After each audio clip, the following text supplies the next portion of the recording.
खासकर मैं मुसलमानों से बात कर रहा हूँ, जो लोग मोदी जी के बारे में बोल रहे हैं कि सरेंडर नरेंद्र, प्रसाद साहब आप शुरू करो।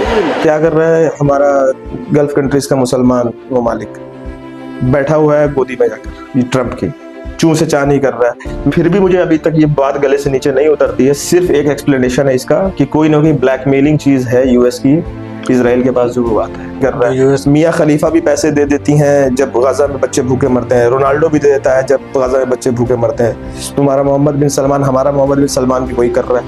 इस सवाल में एक चीज आपको बता दूं, अगर ये हमारा पड़ोसी मुल्क पाकिस्तान नहीं होता तो हमारी इजराइल से इतनी दोस्ती भी नहीं बढ़ती। पाकिस्तान इस्लाम के नाम पर थब्बा है आज की डेट में।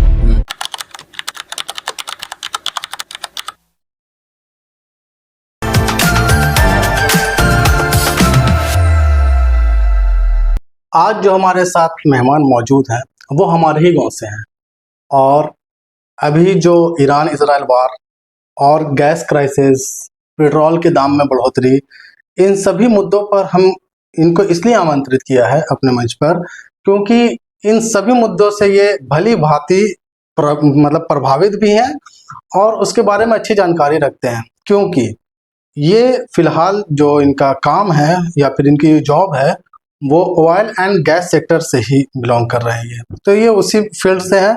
तो हम आज इनसे बात करेंगे। नाम इनका सैयद नूर साहब है और पूरा नाम आपसे हम जानना चाहेंगे और आप शुरुआत से बताइए कि थोड़ा सा इंट्रोडक्शन अपना दीजिए आप। जी, मेरा पूरा नाम सैयद नूरुज़्ज़मा हुआ और मैं एक्चुअली मेरी जो स्कूलिंग हुई है वो केंद्रीय विद्यालय से हुई है। उसके बाद मेरा जो बीटेक हुआ है वो जामिया मिलिया इस्लामिया यूनिवर्सिटी से हुआ है और उसके बाद मैंने एमटेक किया है वो एएमयू से किया है। और इस दौरान काफ़ी कुछ पढ़ने लिखने, लोगों से बातचीत करने का मौका मिला। मैं इंटरनेशनल स्टूडेंट्स के साथ भी मेरा इंटरेक्शन है, तो वो कैसे सोचते हैं ये भी मुझे समझ में आता है। और बस यही है। और सबसे मुझे अच्छा ये लगा कि हमारे फैज साहब ने बहुत अच्छी शुरुआत की है कि वो लोगों से इस तरह से गुफ्तगू करते हैं। मैं आपका चैनल देखता रहता हूँ और मुझे बहुत अच्छा लगता है। थोड़ी तबीयत मेरी आज ख़राब है, फिर भी मैं आपके पास आया हूँ इसीलिए। बहुत बहुत शुक्रिया आपका मेरी दावत को कबूल करने के लिए और मेरे मंच पर आने के लिए। हम लोग जो आज मेन जो हम लोग मुद्दा जिस पर बात करेंगे वो ईरान इजराइल, इंडिया का क्या इस पे प्रभाव पड़ रहा है और इंडिया कहाँ स्टैंड करता है इस लड़ाई में, बीच में अमेरिका भी है, और फिर जो ऑयल क्राइसिस है, गैस क्राइसिस है, डीजल का, क्योंकि ये सारी चीज़ जो है क्रूड ऑयल से ही, क्रूड ऑयल पर ही निर्भर करता है। बिल्कुल। और ये सारी चीज़ इफेक्टेड हो रही है इस लड़ाई से। तो अगर थोड़ी सी इस पर रोशनी डालें कि 28 फरवरी को इंडिया इजराइल ने मिलकर के ईरान पे हमला किया जिसमें आयतुल्लाह खामनेई की मौत हुई जी। ये शुरुआत कहाँ से है इसका? क्या ये पिछले 2-4 साल की लड़ाई है या फिर सदियों से ये लड़ाई चली आ रही है? जड़ क्या है इस बार की? बहुत अच्छा सवाल आपने पूछा। एक्चुअली ईरान आज से समझ लीजिए आप 50 साल 60 साल पीछे चले जाए तो आपको लगेगा कि आप यूरोप में खड़े हैं। तो ईरान बहुत अच्छा अलाई हुआ करता था इजराइल का भी और यूएस का भी, और इनफैक्ट इजराइल को तस्लीम करने वालों में से फर्स्ट कंट्रीज में से ईरान का भी नाम आता था। तो ये जो पहलवी ख़ानदान है जिनकी हुकूमत चलती आई थी, और अभी खुमैनी साहब ने जो ईरानियन रिवोल्यूशन किया है उसके बाद ये जो चकनाचूर हुआ, तो उसके बाद इनका जो है खटास इनके बीच में शुरू हुई। इसका रीज़न बहुत सारा दिया जाता है। इनफैक्ट आप अगर ट्रम्प की बात सुनेंगे तो ही इज़ ऑल्सो कन्फ्यूज्ड। उसको कभी वो ये बोल रहे हैं ट्रम्प साहब कि हमने ये इसलिए अटैक किया है क्योंकि ये 1 महीने में न्यूक्लियर वेपन बना लेते। फिर जब डिबंक कर दिया जाता है, यूएन का जो न्यूक्लियर वेपन की जो टीम है वो बोलती है कि नहीं ऐसा कुछ भी नहीं था, हमने रिपोर्ट्स देखी हैं जी। तो फिर वो बोलते हैं कि वो हम इसलिए कर रहे थे क्योंकि वो इजराइल पे अटैक कर देते, नेतन्याहू को मार देते या मुझे मार देते। फिर वो कुछ और बहाने कर रहे हैं। तो ये हीले बहाने हैं। असल वजह है regional supremacy, because Trump is a businessman, और ट्रम्प नहीं, अमेरिका, कोई भी कंट्री ये चाहती है कि उसका प्रभाव पड़े। तो अब आप ये कितनी बड़ी ये आप समझ लीजिए कि अजीब सी बात है कि यूएस जिसने सबसे पहले दुनिया में न्यूक्लियर वेपन अभी तक जो इस्तेमाल किया, पहले और आखिरी बार वो यूएस ने ही किया है, और वही बोल रहा है कि न्यूक्लियर धमकी है। तो वही बात है। हो सकता है कि इसमें एक रीजन ये हो कि वो रीजनल सुप्रीमेसी को लेने के लिए ईरान एक बहुत बड़ा रोड़ा बनता है, और ईरान सिर्फ अकेले नहीं है, इसमें रशिया और चाइना भी है। ईरान की हार रशिया और चाइना की हार है, जिस तरह से असद रजीम का हटना भी रशिया, चाइना, ईरान, इनकी भी हार मानी जाती है। तो ये रीजनल सुप्रीमेसी इसका असली रीजन यही है। और बाकी इराक में भी जो chemical weapons of mass destruction का बहाना किया गया, उसके बाद इराक की आज क्या हालत हो गई है, यही कुछ ये करना चाह रहे हैं। लेकिन ईरान ने बहुत अच्छी लड़ाई लड़ी है। कोई एक्सपेक्ट नहीं कर सकता है कि एक नॉन न्यूक्लियर पावर, इंडिया का तो वो सोच भी नहीं सकते इंडिया के बारे में ऐसा करना, क्योंकि हम न्यूक्लियर कंट्री हैं। लेकिन एक नॉन न्यूक्लियर कंट्री के बारे में ये सोचना कि वो इतने दिन तक सस्टेन कर जाएगा और कंप्लीट नो, तो ये मुझे लगता है बहुत अच्छा उसने लड़ाई किया। एक पॉइंट आपका ये मैं ऐड करना चाहूंगा, इसमें सबसे इंपॉर्टेंट इंफॉर्मेशन है कतर मीडिएट कर रहा था इन लोगों के बीच में। उसने ये बोला कि ईरान तैयार हो चुका था अपनी न्यूक्लियर फैसिलिटीज को और न्यूक्लियर इनरिचमेंट को रोकने के लिए। अच्छा। इनफैक्ट उसने ये भी बोल दिया था, मैं आपको बताऊं फैज साहब, कि यूएस के साइंटिस्ट आ सकते हैं इंस्पेक्शन के लिए। बट फिर रोड़ा ये लगा कि ईरान ने ये बोल दिया कि हमारे पे सारे सैंक्शंस खत्म करो, और उन्होंने ये बोल दिया था कि 400 किलोमीटर से रेंज के बाहर की आप मिसाइल्स नहीं बनाएंगे। तो ईरान ने बोला कि ये तो हम बनाएंगे। तो कुल मिला जुला के रीजन है रीजनल सुप्रीमेसी। रीजनल सुपरमेसी की बात कर रहे हैं, सत्ता परिवर्तन। सत्ता परिवर्तन, ठीक है। सत्ता परिवर्तन क्या इस तरीके से यूएस ने और भी किसी मुल्क पर इस तरीके से दबाव बना करके किया है?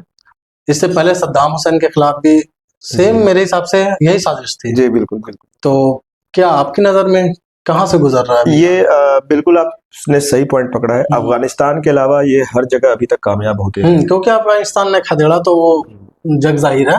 जी, वो बिल्कुल आप सही बोल रहे हैं। बिना बूट्स ऑन द ग्राउंड आए तो ये नहीं होता है। देखिए यूएस दो काम करता है, जहां पर इसको अपने हिसाब की चीजें चाहिए वहां पर ये डेमोक्रेसी का हल्ला करते हैं। ये सऊदी अरब में डेमोक्रेसी तो नहीं है, but Mohammed bin Salman is a very good friend of Trump. तो ये है कि या तो ये सत्ता परिवर्तन कर देंगे, अपने मनपसंद इंसान को वहां बिठाएंगे जो इनके हिसाब से चले। अफगानिस्तान में भी यही करना चाहते थे, वहां नहीं हुआ है अभी तक। और जितने भी गल्फ कंट्रीज हैं उसमें, क्योंकि बेचारे मजबूर भी हैं, उनके पास वो देखिए यूएस के साथ एक पावर है, हमें सबको मानना पड़ेगा। वो अकेले पूरी दुनिया से लड़ सकता है। मिलिट्री सुपरमेसी में जो टेक्नोलॉजी है चाइना से वो बहुत आगे, अभी भी चाइना उससे मैन्युफैक्चरिंग में आगे है। तो यूएस क्या चाहता है कि वन वर्ल्ड वन ऑर्डर एक तरह से चाहता है वो। तो वो या तो अपने पिट्ठू पहले ही बिठा के रखे हुआ है, डरा के धमका के लालच से किसी भी तरीके से। अभी आप देख लीजिए कितनी अजीब बात है, यूएई ने अभी कुछ साल पहले की न्यूज मैंने पढ़ी थी कि जो गज्जा और इसराइल के बीच में जो वॉर तो नहीं कहेंगे, वो जेनोसाइड था, उसमें आईडीएफ के ट्रूप्स को इन्होंने रिफ्रेशमेंट और खाना और मेडिसिन टाइप का इंतजाम किया है यूएई ने। अगर मैं गलत नहीं हूं, मैंने जो न्यूज पढ़ी है, I am sure about it. तो मुझे बहुत अजीब बात लगी थी। तो ये एक्चुअली अब्राहम अकॉर्ड साइन करवा लिया है यूएस ने। बहुत सारी, मतलब बहुत सारी तो नहीं, कुछ एक गल्फ कंट्रीज से इसराइल को उन्होंने तस्लीम कर लिया है। टू स्टेट सोल्यूशन पे पहले कोई भी कंट्री मुस्लिम वर्ल्ड की नहीं राजी होती थी, अब राजी हो गई है।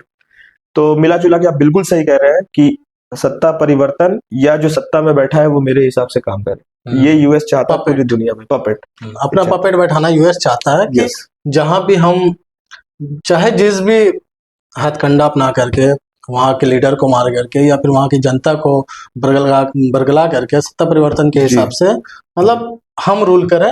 जी, अभी इसके हाल के एग्जांपल्स मैं दे देता हूँ, सॉरी आपकी बात इंटरप्ट कर रहा हूँ। वेनेजुएला में उन्होंने क्या किया, जो विपक्ष है उनको खरीद लिया एक तरह से, समझ लीजिए। उन्होंने मतलब कोई वो समझ गया कि इसका पब्लिक सपोर्ट उस तरह से है नहीं, तो वहां जो है वो डायरेक्ट उठा के ही ले आए। ईरान में इन्होंने ये करना चाहा, कलर्ड रेवोल्यूशन करना चाहा, तो वो हुआ नहीं।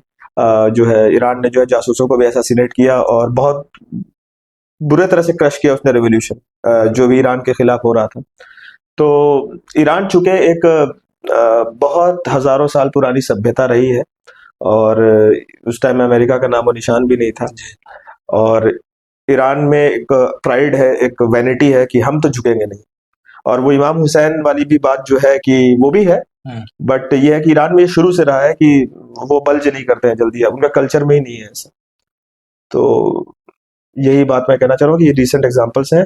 अभी मोदी जी को भी वो चाहता था कि कुछ मतलब अपने दबाव में रखे, मैनिपुलेट कर रहा है। पाकिस्तान जूता चाटता ही है, ठीक है। तो वो चूंकि इंडिया के पास इतनी स्ट्रांग आर्मी है और इतनी अच्छी पॉपुलेशन है यहाँ पर कि हर कोई हम पे डिपेंडेंट है मार्केट के लिए या अपनी सर्विस आउटसोर्स करने के लिए अपनी चीजें। जैसे मैं भी जो काम कर रहा हूँ बेसिकली आउटसोर्सिंग ही कर रहा हूँ, डिजाइन करके बेचता हूँ। तो इंडिया के पास ये तीन ताकतें हैं जिसे इंडिया को कोई झुका नहीं सकता। और जो है हो सकता है आप आगे पूछें, इंडिया का स्टैंड बैलेंस होना चाहिए, लेकिन हम स्टैंड ले सकते हैं, ये ऐसा नहीं कि हम स्टैंड नहीं ले सकते। ठीक है, मुझे हम जो पूछेंगे वो थोड़ा उसका अभी साइड में रखते हैं। जी एक चीज, ईरान और इजराइल का मसला था ये। जी यूएस कूदता है या कुदाया जाता है उसको, मतलब इसके पीछे क्या पूरी प्लानिंग क्या है? यूएस को क्या जरूरत पड़ी इजराइल का साथ देने का? एक तो शुरू से तो दे रहे हैं, वो बैकफुट पे दे रहे हैं, इनडायरेक्टली तो दे रहे हैं, लेकिन फ्रंट पे आकर के साथ में एक साथ मिल करके स्ट्राइक करना ईरान के ऊपर और टॉप लीडरशिप को खत्म करना, जैसे आयतुल्ला खामनेई हुए, जी या अभी कल परसों की एक न्यूज है, एक और लीडर लारिजानी साहब को। हाँ जी वो मारे गए। जी ये क्या मसला है? देखिए, अब थोड़ा सा ये कॉन्स्पिरेसी थ्योरी वाली भी बात है, लेकिन मैं अभी इस कंक्लूजन पे पहुंच चुका हूं कि illuminati group, free masons group और ये जो एप्स्टीन गैंग है, ये सब रियलिटी, रियल दुनिया बहुत ज्यादा गंदी है, जितना हम फिल्मों में देखते हैं उससे भी ज्यादा गंदी है। तो ये बात आप बिल्कुल ध्यान में रखें। ठीक है। तो कुछ लोगों की एनालिसिस ये है कि जो यूएस का जो इकोनॉमिक सिस्टम है वो ये इसराइल के हाथ में शुरू से रहा है, और being the reason, the single biggest reason is interest. तो ये जो बैंक्स का जो निज़ाम शुरू किया गया था, ये इसराइल, और इसराइल नहीं कहूँगा, इसराइल तो बहुत बाद में है, ये बेसिकली वही ज़ायनिस्ट रिजीम ने शुरू किया था। और ये शुरू से ही यहूदियों के बारे में यही फेमस था कि ये लेंडर्स है, मनी लेंडर्स, ये पैसे देते हैं सूद पे, पैसे देते हैं सूद पे, जैसे इंडिया में भी पहले होता आया। तो बेसिकली ये एक एनालिसिस है कि ये एक इकोनॉमिक बंदिश है यूएस पे, क्योंकि यूएस तो सही में इसराइल से बहुत आगे है हर एक सही चीज। बात है। तो एक ये रीजन समझ में आता है। दूसरा जो आजकल फेमस हुआ है कि जो इल्यूमिनाटी ग्रुप था वो ये करता था कि वो स्कॉलरशिप्स दे के और बहुत सारे प्रलोभन दे के वो बहुत ब्रिलियंट माइंड्स को अपने पास बुलाता था। अच्छा। और उनका कोई ना कोई स्कैंडल, चाहे जानबूझकर चाहे गलती से, वो रिकॉर्ड में आ जाता था, और उसी का एक हिस्सा है एप्स्टीन फाइल। बिल्कुल इस तरह के हो सकते हैं 50 फाइल्स और हो। तो ये भी हो सकता है कि उन्होंने ये नेक्सस बहुत पहले ही शुरू कर दिया हो, तो एक बार जब चीजें आ जाती है तो वो तो नहीं निकल पाती है। तो ये एक रीजन हो सकता है। ये सबसे टफ सवाल आपका अभी तक का मुझे लगा, और इसका जवाब मैं भी बहुत क्लैरिटी से नहीं दे सकता, ये हमारे अनुमान है, लेकिन मेरा अभी तक भरोसा यही है कि यही रीजन है। क्योंकि कुछ इजराइल के पास ऐसा नहीं है यूएस का जो उसको अपने लिए मजबूर करे, और यूएस को इतना अच्छा भी नहीं है कि वो सबके लिए सपोर्ट करे। ऐसा भी तो नहीं है ना कि बेंजामिन नेतन्याहू के पास पूरा एप्स्टीन फाइल की हार्ड डिस्क हो और फिर ब्लैकमेल करके। बिल्कुल बिल्कुल, इससे बहुत बड़ी बड़ी चीजें हो सकती हैं, और ये हो सकता है एप्स्टीन, हो सकता है कि 200 साल से, ये बस 200 साल तो ज्यादा हो गया, 50-60 सालों 70 सालों से इस तरह की ब्लैकमेलिंग चलती हो। बिल्कुल पॉसिबल है। ये भी हो सकता है कि बहुत प्राइम पोजीशंस पे, देखिए Jews are masters of everything, वो प्राइम लोकेशंस पे हैं, उन्होंने अपना बहुत अच्छा लॉबिंग की हुई है, इनफैक्ट मीडिया हर चीज में वो है, बहुत आगे है। और फिर भी मुझे अभी तक ये बात गले से नीचे नहीं उतरती है। सिर्फ एक एक्सप्लेनेशन है इसका कि कोई ना कोई ब्लैकमेलिंग चीज है यूएस की इसराइल के पास, जो वो बात है जो यूएस को भी झुकने जी जी, और यूएस को कोई नहीं झुका सकता। इस सवाल में मैं एक चीज आपको बता दूं, अगर ये हमारा पड़ोसी मुल्क पाकिस्तान नहीं होता तो हमारी इसराइल से इतनी दोस्ती भी नहीं बढ़ती। ऑपरेशन सिंदूर के दौरान जो हमने एम्यूनिशंस इस्तेमाल किए हैं डिफेंस के चाहे अटैक के, वो इसराइल के हमने बहुत सारे इस्तेमाल किए हैं, और वो बहुत सक्सेसफुल रहे हैं। तो हम एक लेवल तक मर्यादा तो ठीक है, लेकिन एक कंट्री का एग्जिस्टेंस, अगर भले वो नेतन्याहू एक वॉर क्रिमिनल है, आईडीएफ के कुछ काम ऐसे हैं जो लगता है कि टेररिस्ट ऑर्गेनाइजेशन के काम है, हॉस्पिटल को उड़ा देना, बच्चों को मार देना, लेकिन फिर भी अगर मुझे ये समझ में आ रहा है कि एक बगल में न्यूक्लियर कंट्री खड़ी है, भले छोटी सी क्यों ना हो, एक चाइना भी खड़ा है, वो मेरे को तो सपोर्ट करेगा नहीं। तो अब इसराइल जब सपोर्ट कर रहा है डिफेंसेस में और अटैक में, तो नेचुरली अपने बचाव के लिए शेर से भी दोस्ती करनी पड़ जाती है, गीदड़ से भी करनी पड़ जाती है। तो ये कंफ्यूजन जो दिख रहा है वो आपको आने पे गधे कोई बात बोलना। यस, ये कंफ्यूजन पाकिस्तान की वजह से। पाकिस्तान आज हट जाए इसराइल से, हम कोई इसराइल के खिलाफ हमने वोटिंग की हुई है, फिलिस्तीन के सपोर्ट में वोटिंग की हुई है, कितने बार की हुई है। तो ये नहीं है, ये बेसिकली जो अभी का जो पॉलिटिक्स चल रहा है, पाकिस्तान चाइना के खिलाफ हो जाने की वजह से हमें इसराइल से थोड़ा सा हाथ मिलाना पड़ जा रहा है। तो ये मजबूरी समझें, ये सिर्फ जज्बाती बातें ना करें। अगर जो लोग, खासकर मुसलमानों से बात कर रहा हूँ, जो लोग मोदी जी के बारे में बोल रहे हैं कि सरेंडर नरेंद्र, क्या कर रहा है हमारा गल्फ कंट्रीज का मुसलमान ममालिक, बैठा हुआ है गोदी में जाकर ट्रंप की, चूं से चा नहीं कर रहा है। मियाँ खलीफा भी पैसे दे देती हैं जब गाजा में बच्चे भूखे मरते हैं, रोनाल्डो भी दे देता है जब गाजा में बच्चे भूखे मरते हैं। तुम्हारा मोहम्मद बिन सलमान, हमारा मोहम्मद बिन सलमान भी वही कर रहा है। फर्क क्या है? आप क्लियर स्टैंड नहीं ले पा रहे हो, कब तक डरते रहोगे? कल को इजराइल और यूएस मिलके आपके खिलाफ भी आएंगे। या मैं आपको एक बात बता दूं, ये जो ईरान लड़ाई लड़ रहा है वो कोई इस्लाम की लड़ाई नहीं लड़ रहा है, लेकिन जो इजराइल लड़ाई लड़ रहा है वो ग्रेटर इजराइल की ही लड़ रहा है। ईरान लड़ाई लड़ रहा है अपने अस्तित्व की। पहले बचेंगे तभी ना इस्लाम इस्लाम के बारे में बात करेंगे। वो थोड़ी बात बुरी लग सकती है ये, Iran is fighting for its existence and Israel is fighting for the expansion. फर्क समझिए, ईरान डिफेंस में लड़ रहा है, ईरान पे ये जंग थोपी गई है, ईरान नहीं लड़ना चाहता था। सही बात है। तो शायद मैं टॉपिक से थोड़ा हट गया, लेकिन ये जरूरी पॉइंट था, ये बताना बहुत जरूरी था। बिल्कुल आपकी बात से हम भी आपकी बात से एग्री करते हैं कि जो लोग मतलब खास करके अंधभक्त दोनों तरफ हैं, बिल्कुल मुझे ऐसा लगता है, जज्बाती दोनों तरफ हैं। बिल्कुल। तो जो लोग एक को टारगेट करके बोलने लगते हैं, वही बंदे जब पाकिस्तान काबुल के हॉस्पिटल पे अटैक करता है तो फिर चुप्पी साध लेते हैं। पाकिस्तान इस्लाम के नाम पर धब्बा है आज की डेट में। हम्म, जिस चीज के लिए उसको बनाया गया था, जो हमें सपने दिखाए गए थे, हमारे बुजुर्गों को बहला फुसला के ले जाया गया था, वो चीज नहीं है। इसलिए अफसोस भी आता है, और जो है बड़ा अफसोस की बात है। मतलब मेरे को बहुत ठीक है, पाकिस्तान की टॉपिक हम लोग हाँ, किसी और दिन के लिए रखते बहुत हैं। गंदा country है। बिल्कुल। हाँ। वो खान साहब ठीक कहते हैं कि हाँ। मारो उसको, ठीक बोलते हैं खान साहब।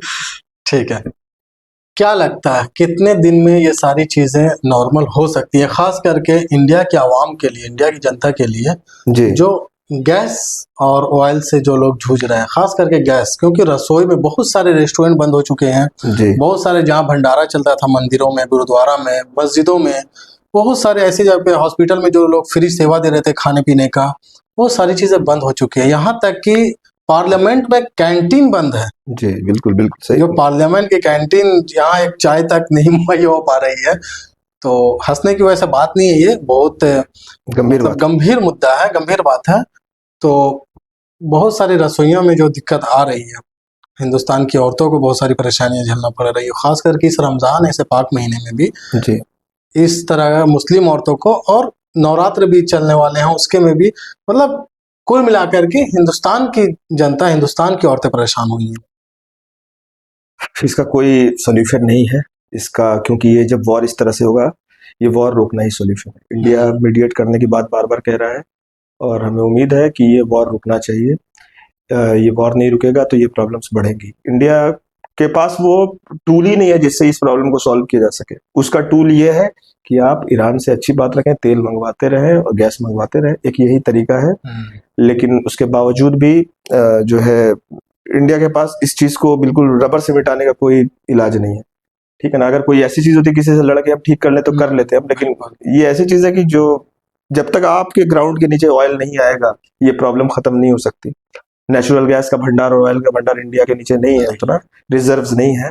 तो इसमें आपको यही है कि नॉन बायलैटरल, ये क्या बोलते हैं, हमारी जो नॉन अलाइनमेंट पॉलिसी है और न्यूट्रल रहने की पॉलिसी, यही काम आएगी इसका। फिर मैं कहूंगा कि कोई जवाब मेरे पास इंडिया के पास परफेक्ट सॉल्यूशन नहीं है इसका। ठीक है, शिया सुन्नी मुद्दे पे आते हैं। ठीक है, लोग जब दो भाग में बढ़ जाते हैं ये बोल करके कि वो शिया था, हम सुन्नी हैं, और जब कोई शिया जब सुन्नी का सपोर्ट करता है जी उस समय ये सारी चीजें भुला दी जाती है। जी खास करके जब गाजा पर अटैक हो रहा था इसराइल का, और जब ईरान ने हमला किया था, तो सारे शिया सुन्नी एक हो गए थे। बिल्कुल। आज जब ईरान पर अटैक हुआ तो फिर से देखने को मिलता है कि कुछ शिया कुछ सुन्नी करने लगते हैं। जी तो इन सब चीज़ों से क्या आप समझते हैं, क्या परहेज करना चाहिए जनता को, चाहे कहीं की भी जनता हो? देखिए सर, दो चीज, शिया सुन्नी दो जगह पर। एक तो पब्लिक है, आवाम। हाँ, मैं मुसलमानों से स्पेसिफिकली बात कर रहा हूँ कि शिया लोग जो है वो कोल्ड वॉर जीत चुके हैं सुन्नियों के खिलाफ। कोई भी सुन्नी, हर सुन्नी बंदा ये जानता है कि शिया हजरात का वो नजरिया उस तरह से उन मुकद्दसात के बारे में नहीं जो हमारा है। कुछ सहाबी के बारे में उनका अकीदा बहुत सख्त है, हमें पता है। इसके बावजूद भी जो इंसान की जो फितरत होती है ना, वो ये होती है कि कथनी और करनी में क्या फर्क है। ईरान जिस चीज को इस्लाम समझता है, ईरान के लोग, मैं कहता हूँ, ठीक है, उस हिसाब से वो इस्लामिक है। ठीक है, हमारे नजरिए से गुमराह है। एज ए मतलब शिया सुन्नी कॉन्फ्लिक्ट में, ठीक है, लेकिन वो कोल्ड वॉर जीत चुके हैं। इंसान की फितरत ये होती है कि जो the one who says no to America on straight on the face is a true Muslim than us. जो बंदा यूएस को नो कह सकता है, इजराइल से लड़ सकता है। पहले लोग ये बोलते थे जो 12 दिन की जंग हुई थी कि ये नूरा कुश्ती चल रही है, उसने इस पे मार दिया, उसने उस पे मार दिया, बहुत बड़े बड़े लोगों ने भी कहा, लेकिन आज वो समझ रहे हैं इस बात को कि ये रियलिटी है कि ईरान और इजराइल या यूएस ये लोग सचमुच के दुश्मन है। ये कोई ऐसा नहीं है कि मीडिया वाला है कि तुम हमारे खिलाफ बोल दो हम तुम्हारे खिलाफ बोलते हैं, वैसा नहीं है। तो जो परफॉर्म कर रहा है उसके लिए सल्यूट बनता है। मुसलमान के लिए एक्चुअली मसला क्या है, अच्छा ये सुन्नी जो पब्लिक है वो शियाओं के साथ क्यों है, इस बता रहा हूं मैं आपको। इजराइल से हर एक मुसलमान का दिल दुखा हुआ है, चाहे वो जितना पीस लविंग मुसलमान हो, वो बिल्कुल अहिंसा का पुजारी भी क्यों ना हो, वो इजराइल को बद्दुआ देता है नमाजों में या किसी भी तरह से। वजह हमारा जो फर्स्ट किबला था वो है बैतुल मुक़द्दस, वो उस पे आईडीएफ की फोर्सेस खड़ी रहती हैं और हमें ये डर लगता है कि आज न कल वो गिरा देगा। और हैकल सुलेमानी वाला जो मसला है वो बहुत मतलब इन डेप्थ ये चीजें हैं, ये पब्लिक नहीं जानती, लेकिन इतना जरूर जानती है कि हमारा किबला अव्वल है, उस पे वो काबिज है। तो समझ लीजिए किसी ने काबे को अगर हमारे जो है मान लीजिए कब्जा कर लिया तो उससे चाहे जितना पीस लवेंगे मुसलमान उससे नफरत तो करेगा ही। तो हमें आईडीएफ से नफरत है, मैं यहूदियों से भी कोई नफरत नहीं है, आवाम पब्लिक से, हमें ज़ायनिस्ट से नफरत है। हिटलर ने जो यहूदियों के साथ किया गलत किया है, और वही आज इजराइल जो है गाजा में कर रहा है।